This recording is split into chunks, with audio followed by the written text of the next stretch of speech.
Hello and welcome to Near Dark Podcast, episode 110. And today we are going to talk about the Christmas movie Black Christmas. And joined together with me today is Joseph. And Hello. I am the co-host Zombie. And it's the 2006 remake of Black Christmas. We have covered the original Black Christmas from 1974 a couple of years back. Yeah. I don't know if I was on that episode though. No, yeah, I don't think so. did. It was before your time. But I got a question for you. Have you seen the original? I have not. Oh, actually. God. Oh, God. But Shame. Shame.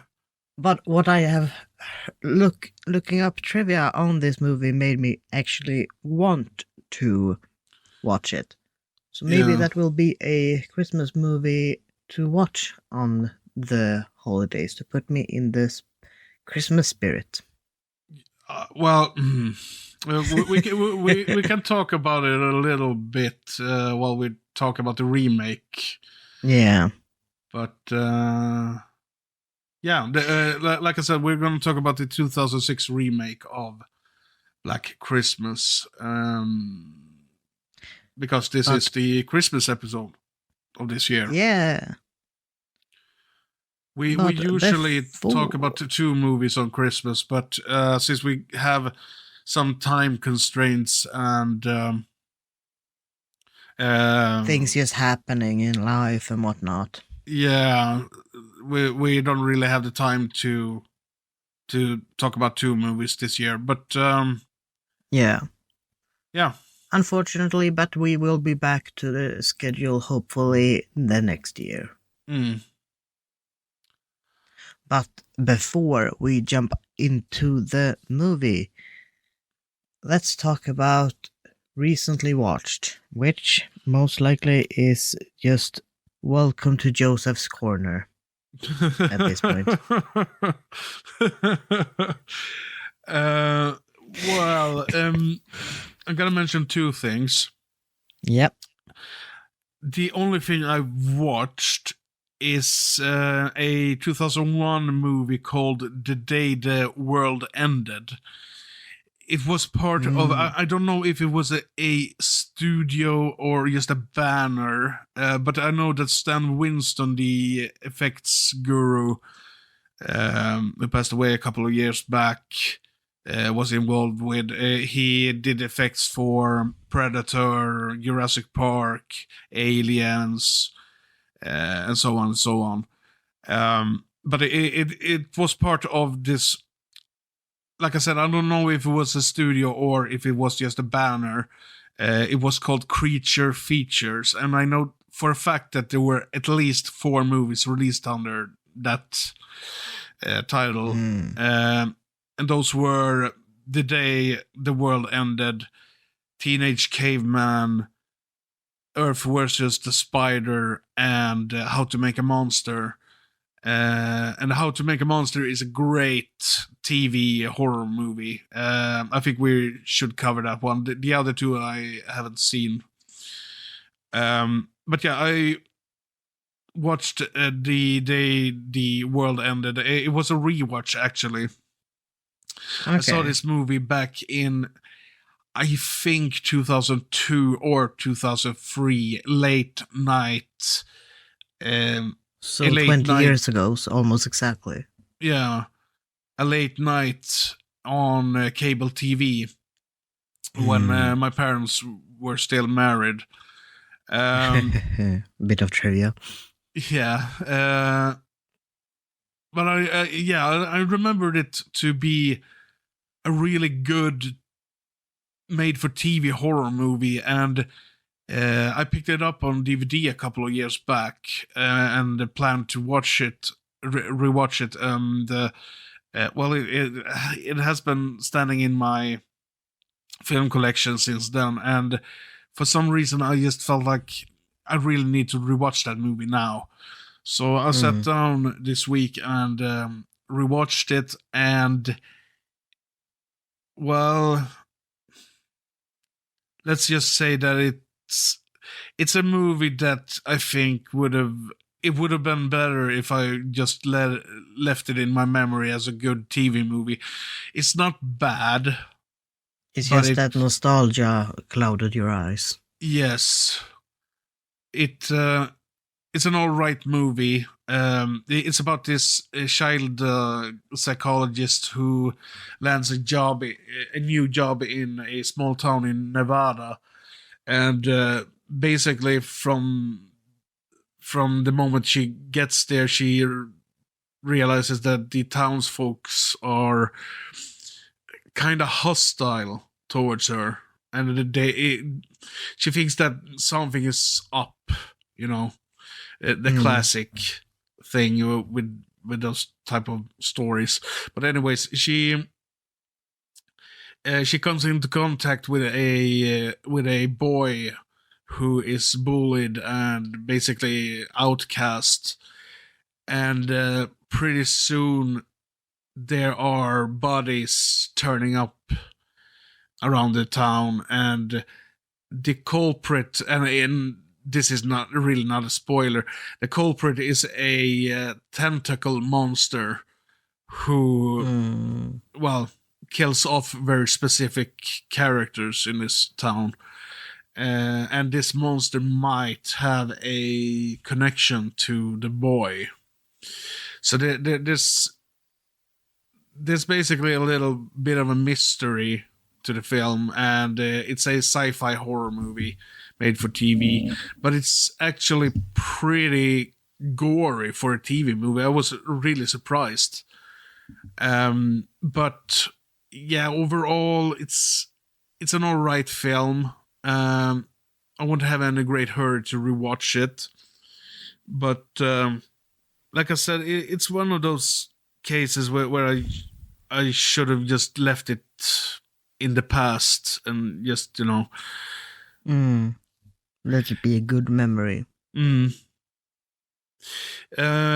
But that's everything I've watched, really, besides the main feature and the next episode we're gonna do after we recorded this one. But the second and last thing I'm gonna talk about is actually a game, and that is Alan Wake 2. I've finished it up. Nice. I've watched a couple of reviews of the game, and there's a lot of complaining about it being a walking simulator, and it uses cheap jump scares and blah blah blah, and the story is convoluted, and so on and so on. And I'm just thinking, it's a Remedy game. What did you expect?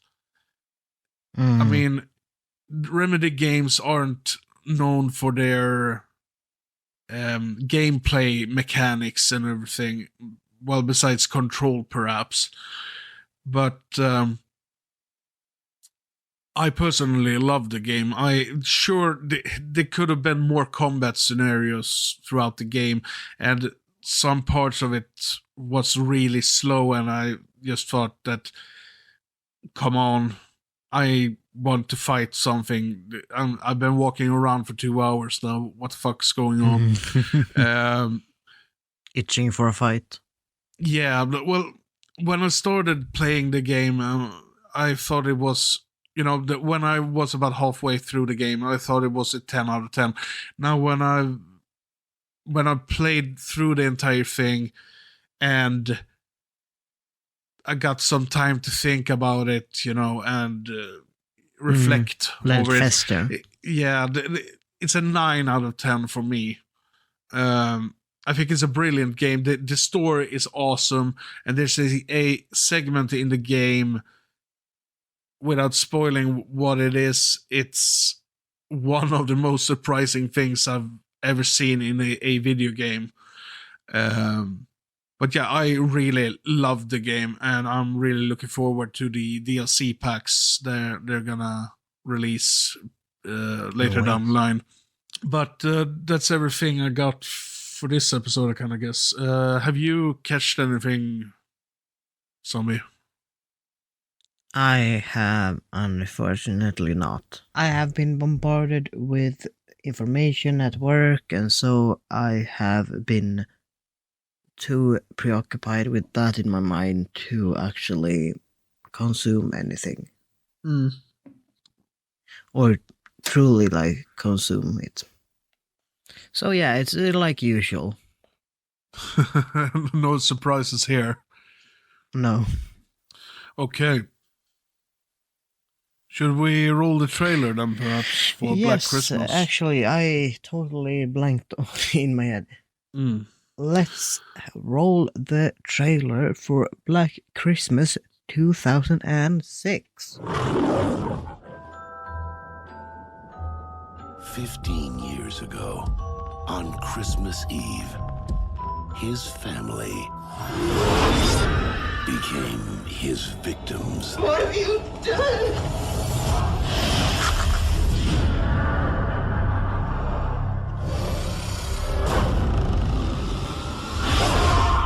Now, All roads and airports are officially closed. This one is not gonna let up. a group of college friends That sucks. Everyone should be home for Christmas. are about to discover Lauren, we're opening up presents. Why don't you open the present we got you? their house I got it. is his home. All is calm, all is bright. Who is in my house tonight? Don't you have lots of toys to deliver to good little boys and girls? You really shouldn't provoke somebody like that. And on December 25th, You're definitely getting punked. Is that Santa's reindeer? all he wants for Christmas Is Megan in her room? is a new family he can treat like his very own.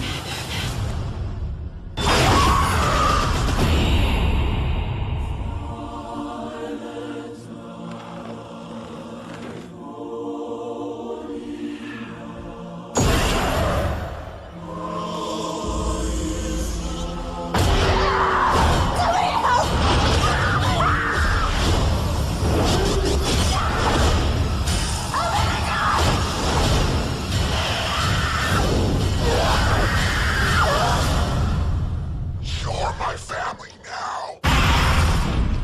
Black Christmas.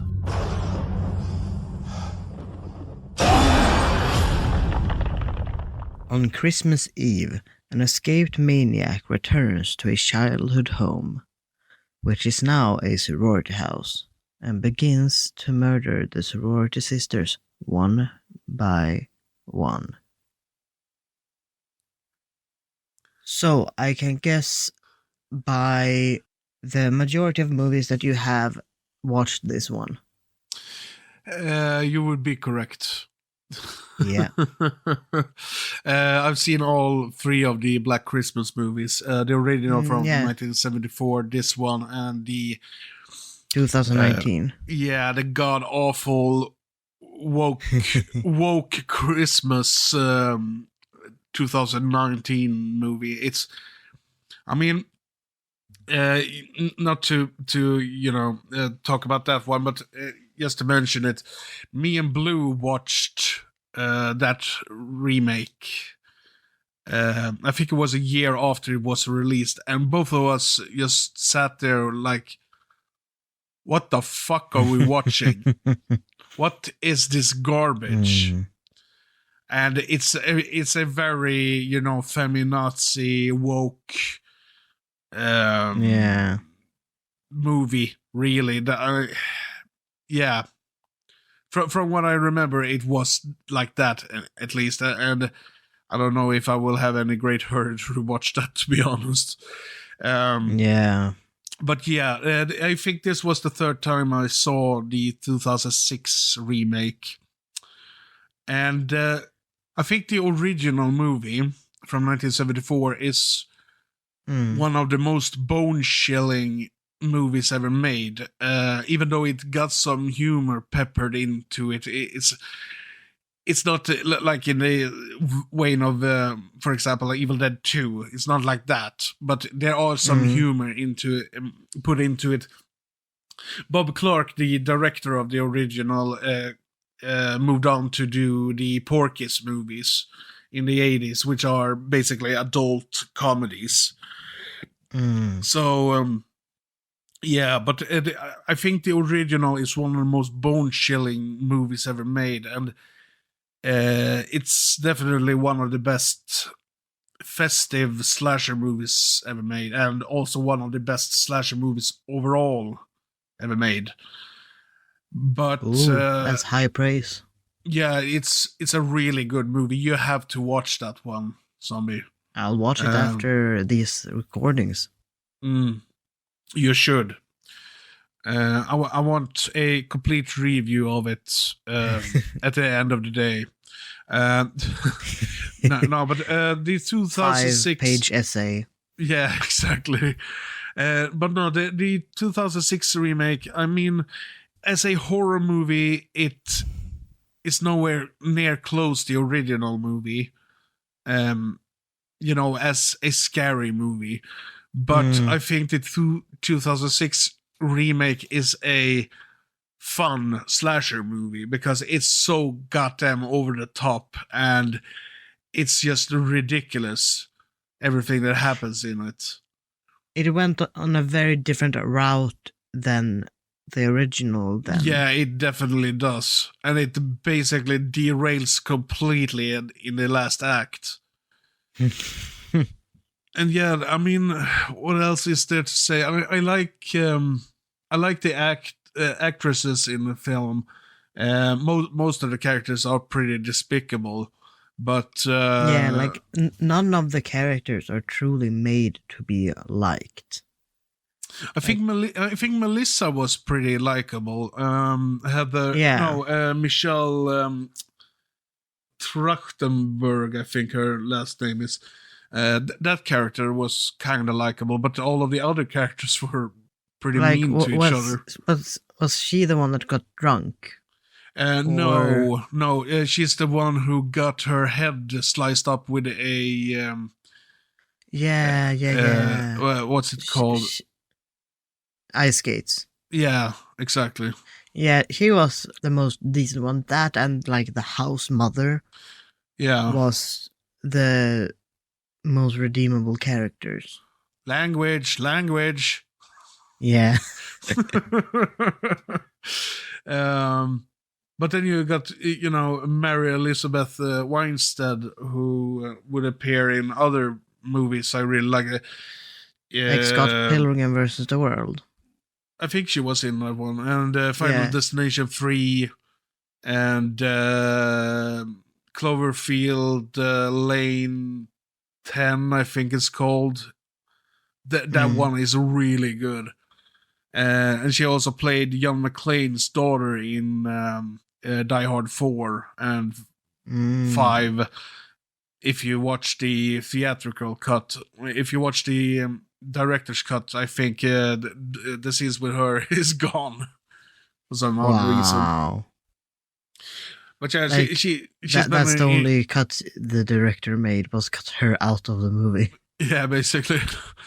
But yeah, she's a really good actress, and I know that Lacey Chabert, I don't know if I pronounce her last name correctly. She's the one who dies under the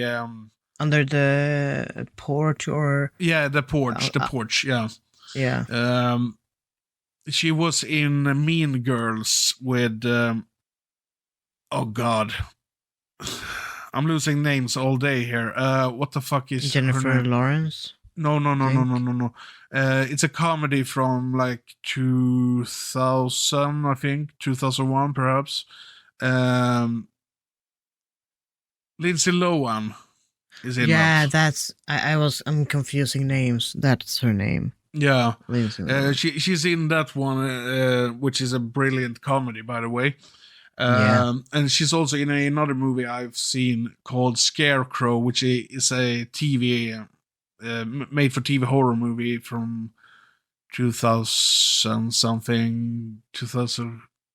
Yeah, I can't remember, but that one is really good as well, and I think she's a great actress, and she's fucking hot.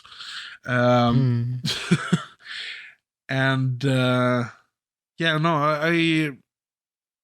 I really like this remake, actually. When it was initially released, I didn't care to watch it. I didn't see this one until a couple of years back, like 8 years or something back.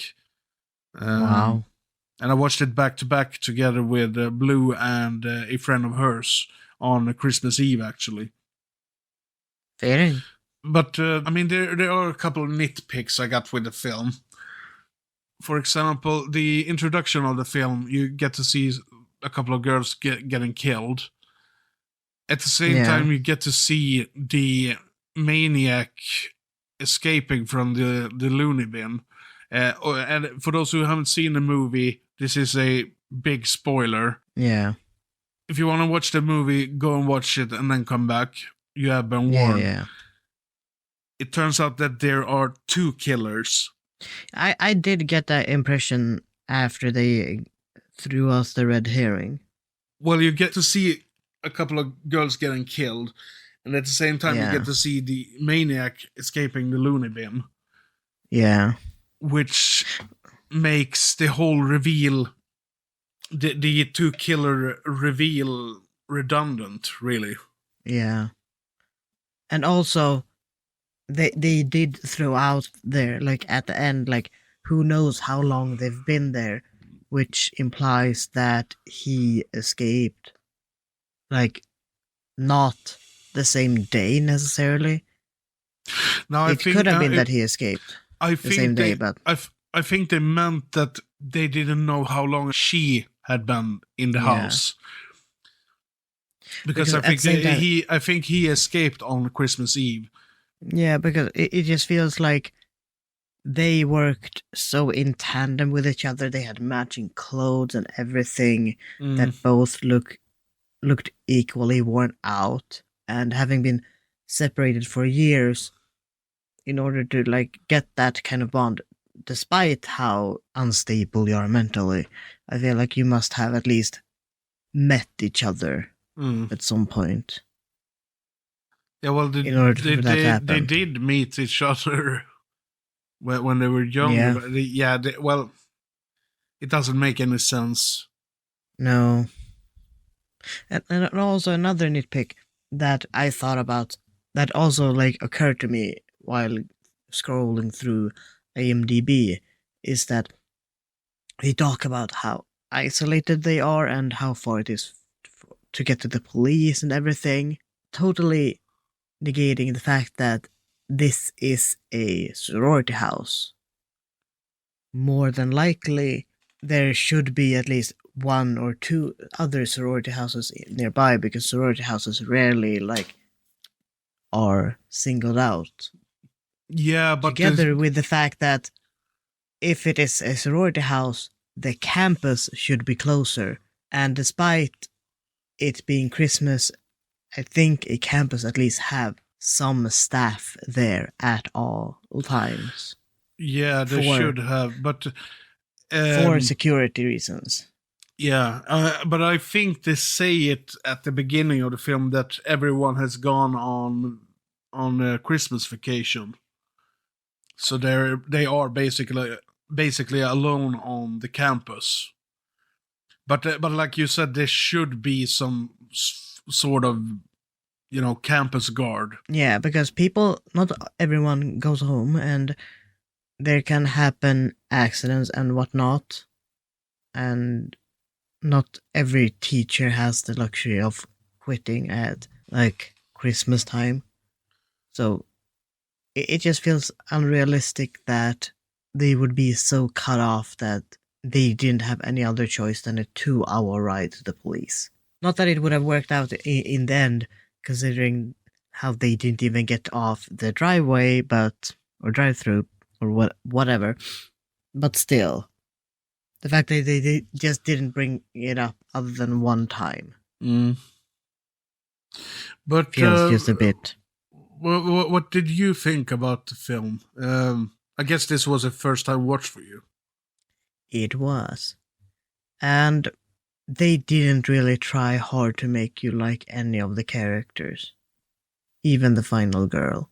And they use such bad logic when they are like deciding things that you just can't imagine them being intelligent people. Because like, oh, there's a murder going on here. We need to leave. No, we are sisters. This isn't the power of fucking magic and friendship that's gonna save you. Get the fuck out. And you haven't seen the sister of yours in years, and none of the other people have seen her, and suddenly dead bodies are showing up. I don't care how adamant you are that she might still be alive. You need to face the facts that you might die. And she is more than likely dead based on how many hours she has been gone, considering you were gonna meet her there. And they just don't think such a thing, but we are sisters. And also, it feels so corny with some of the lines. Just, I would have wanted my sister to do that, but you don't have a sister. She do. No, she doesn't. Just because she's in a sorority house where you call each other sisters, you have nowhere near a bond strong enough to know anything of how you would have wanted or how you think any other person would have reacted to situations just because you're standing right next to someone that is a sister. But yeah, it just, Melissa and the sorority mother, I don't remember her name, are the only like characters that actually were decent people, that you weren't necessarily being, oh no, I'm gonna cry if they die, but you were like, if anyone deserves to survive or deserves to survive this, it's those people. Or these are the people that you wouldn't necessarily care if any of the other characters died, but the other ones would be like, aw, but they were actually nice people, kind of deal. I think this movie came out around the time when, the characters in slasher movies started to get really annoying. Mean and shallow. Yeah, and annoying and despicable and everything. Yeah. I know that when I listened to the Hysteria Continues, the slasher movie podcast, it's been a couple of episodes when they've been talking about modern slasher movies in older episodes. They said that they don't understand why the characters nowadays needs to be annoying idiots and despicable people when they usually were really fun people or fun characters in older slasher movies from like the 80s and 90s. Yeah. And yeah, sure, I can see where they're coming from, but I mean, I really don't care in when it comes to this movie. I mean, sure, the characters in this movie are really despicable and bitches, really, most of them. Yeah. But at the same time, I think the movie is so over the top and ridiculous and silly that the despicable characters doesn't really bother me. For example, when the house mother dies, I started to laugh because how fucking stupid that death was. She was the only character that wasn't murdered. Yeah. Actually. Yeah. It's stupid, but it was a lot of fun. Yeah. And I can understand the sentiment of, like, why are they this way? Because sometimes, depending on how bad they have made the characters to be unlikable people and whatnot, it takes away, in a weird way, it takes away the immersion of it. Despite it being unrealistic as fuck with most of the things, it is the thing that in certain movies you should be able to put yourself in the scenario of the characters, but it's hard to do that when all of them are raging dickheads or plain out stupid. Because it also takes away because you spend your time being annoyed by them and just relieved at their death that you can't necessarily enjoy the rest of the movies. The rest of the movie. I don't have any problem if the characters are stupid. I mean, in the 80s slasher movies, most of the characters were fucking stupid. That's why they died. Yeah, I don't mean stupid in that sense of the word. It's just they are stupid what feels like in a different way. It feels like they are playing up their stupidity as a way to more than just die, just fight each other, because they're just people that somehow get together despite not liking each other and using that, like, why did you do that, blah blah blah blah blah, now we're gonna fight and split up, and rather than that could have just not happened and they could have just made the stupid decision of splitting up back in the olden days. Well, yeah. they did that all the time in the 80s movies. Yeah, they did. But, yeah, it's... talking about despicable... It's not... Yeah. It's not as big of a deal in this movie as it is in certain, because they are not the worst of being, like, mean, shallow characters. But they are certainly not, like, star prodigies. Speaking you were gonna say? Speaking of despicable characters, have you watched a movie? It's a slasher movie called Gutter Balls. I don't think I've heard about that one. We should cover that at some point. Then you're gonna see some really despicable characters. The victims in that movie is a gang of rapists. Oh. That's the... If I remember correctly, that's the motivation for the killer to kill them. Which kind of like revenge porn. No, not really. Like, it is a slasher movie. Yeah. But anyway, we're not going to talk about the gutter balls. We're talking about Black Christmas here. Yeah. But what else is there to say?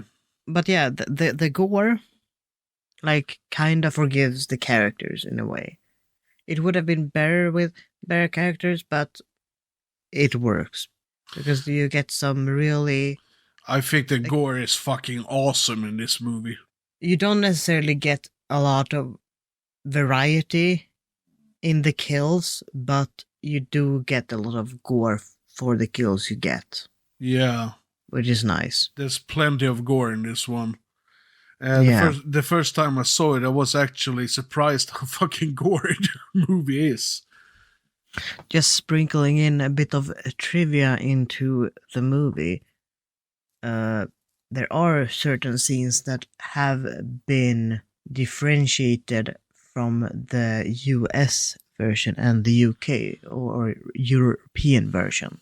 Yeah, such as the ending. Yeah, I know that they got one ending in the States and one ending here in Europe. Which ending did you watch? Was it the Christmas tree ending? Yeah. Okay, yeah, that's the European ending. I watched that as well. I got a US release of the film as well. I got 2 different copies of the film, but I watched the European one.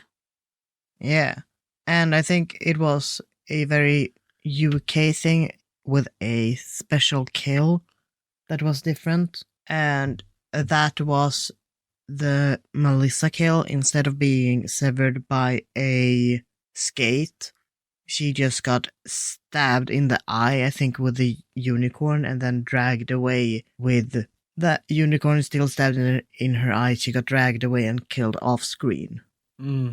And not to be nitpicky, but that makes more sense considering ice skates are not nearly sharp enough to slice someone's head, someone's skull bone clean off like that. Well, it's a slasher movie, so who gives a shit? At the very least, not just throwing them. Well, the movie isn't really, realistic, so Yeah. who cares? I liked it. It just feels like someone who has skated a lot before. It just feels like that's not how it works. You don't skate on fucking knives. But yeah, it would have been more fun if they had like in a way sharpened them at one point and then made use of it that way. But it's unrealistic in this movie to have that done. Yeah, well, most slasher movies are unrealistic, so. Yeah. Ain't that the truth? It is. Yeah. But yeah, like I said, I really like this remake. I think it's, I honestly think it's one of the best remakes ever done, to be honest. It, like I said, it's nowhere near close the original in the scariness or whatever you want to call it. But it delivers on the gore and the violence, and it's it's fast. It's fast paced, and it's pretty short, sweet, and to the point. It doesn't have that much bullshit going on in it. Yeah, like the boyfriend debacle felt so unnecessary in the grand scheme of things. Yeah, but it didn't really drag out the running time of the film. They didn't stay on it forever, that's for sure, and that I am grateful for that, for sure. Another thing that just felt weirdly added in there and like shoehorned into the movie was, I don't remember her name, but the girl with the glasses, when she just showed up and suddenly be like, oh, I exist in this house also. Here, have a glass unicorn. Bye now. I'm gonna go get killed off screen as a red herring. Yeah, well, the glass unicorn is a connection to the original movie. I won't say why. I did see that, heard that. But they had to have it in there. Yeah, to be like, remember, there is another version of this movie out there. But, I mean, that character is sort of like the character in Friday the 13th Part 5, who appears in 2 scenes, and in the second scene he dies. He just shows up to die, basically. And she is the equivalent of that character. I would have accepted that if they would have killed her on screen. The fact that they killed her off screen is what irks me about it. Because then it feels so unnecessary to add her in if you're not even gonna kill her on screen. Only show her head after opening her car door and then have her on top of a Christmas tree. Yeah. At least show the beheading. Yeah, well, I don't know. I didn't mind that character. I mean, she appeared to die, like I said, and she had that one important thing for the film to, reference the original one. Yeah. You're thinking too much, my friend. I can't help it. But yeah, I think it's a great remake. It's not perfect, but every time I rewatch it, I get entertained by it. So. Yeah, it works. It's not a movie that you just, never gonna watch that again. You can come back to it, for sure. Well, it's not the 2019 version, at least. No, I did read a review on IMDb that was like, after having watched the 2019, this movie looks really good.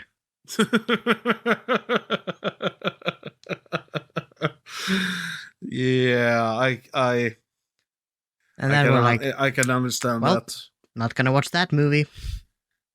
Well, we might cover that next year, or maybe not. Fuck me, I guess. We'll see.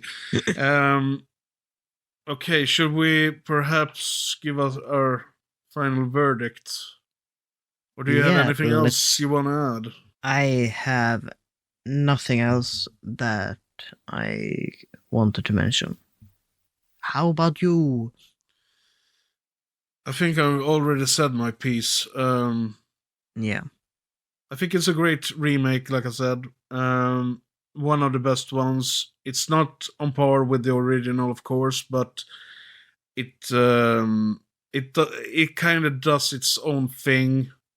And I think if the movie had a different title than Black Christmas, I think people would have perhaps consider it a better movie. Yeah.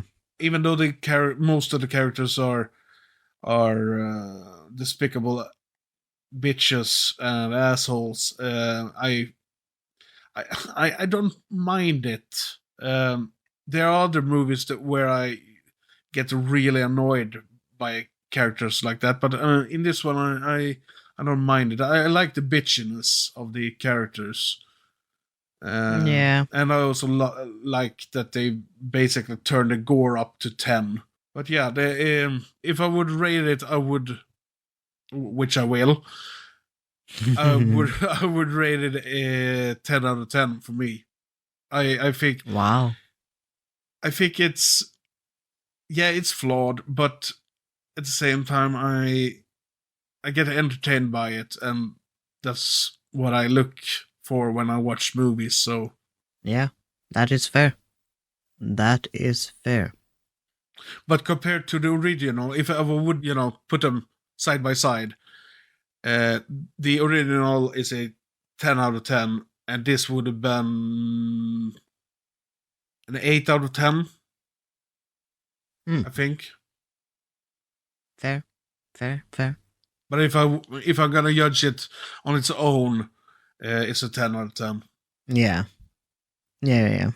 Well, for my part, the gore was nice. The characters, while working, felt a bit lacking, but it worked. And the plot, simple, which most are, at least in the world of horror, to not take away from the horror aspect. It's short, sweet, simple, and to the point. Yeah, right on. I have a hard time deciding if I really like the movie or if I just am very neutral to it. I think it's of course you love between. the movie, Zombie. Get out of here. It's 11 out of 10 movie for you. I know. I just know it. Of course. I feel it in my bone. Give it 12. But yeah, for me it is more than likely being a 7 out of 10. I don't hate it, and it works. It gets what it wants to do, and they do it. And yeah, that's about it. 7 out of 10 isn't bad, so. No, I won't have a rush to get back to it, but I might come back and watch it sometime. Okay, background.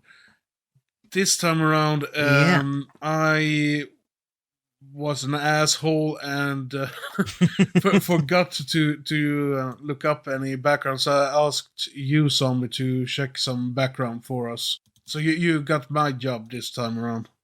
Yes. And I'm gonna take all the credit.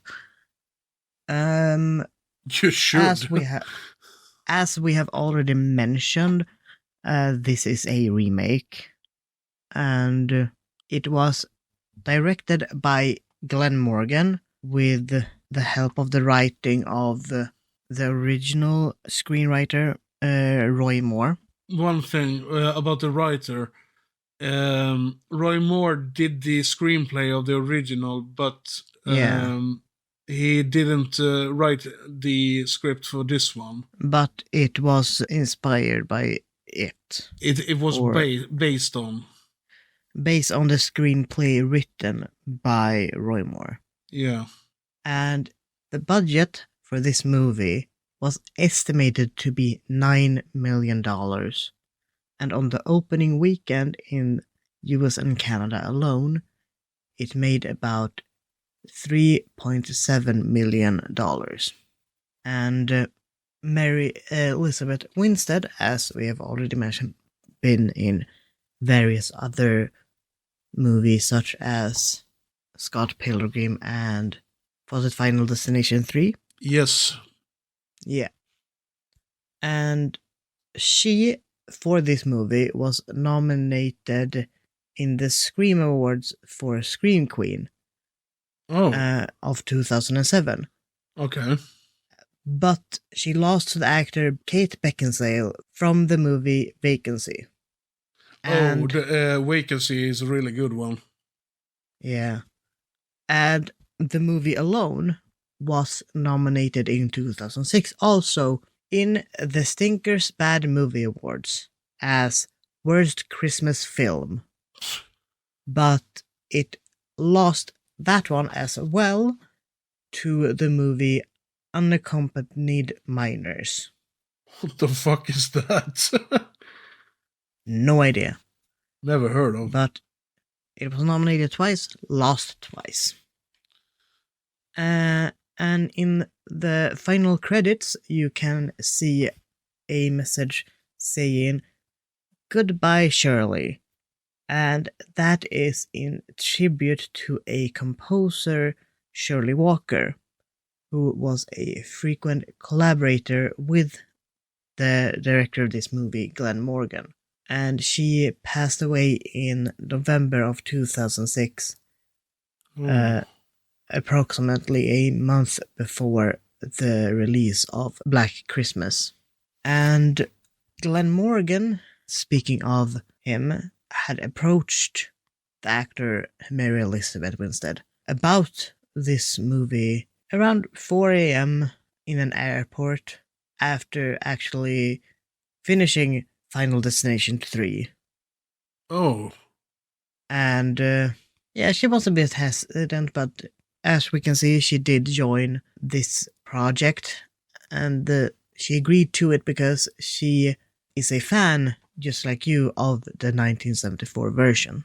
Which is why she agreed to be in the 2006 one. Yeah. And that is about it. Very good. Well, there were some hiccups in there, but you, dear listeners, won't we made hear it. We made it through. Yeah, the listeners won't hear it, so everything's good and dandy. Yeah. Okay. What are we playing out with? We are playing out with some more Gabber tunes. I think we played out with Gabber tunes last Christmas and the New Year's episode that year as well.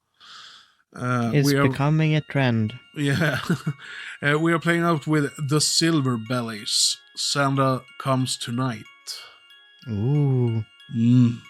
And the next movie in line is our New Year's movie, considering that comes after Christmas. And, dear listeners, we are gonna talk about the Millennium Bug, as provided by Josef. And now it is time, unless we have anything else to mention, to say goodbye to the good people. Goodbye, everyone, and have a Merry Christmas. Goodbye, good people. Happy holidays to all, and I hope you also have a very Merry Christmas. Merry Christmas to all, and to all a good night. Bye-bye. Santa Claus comes tonight. Tonight. Tonight. Tonight. Tonight. Tonight. Santa Claus comes tonight.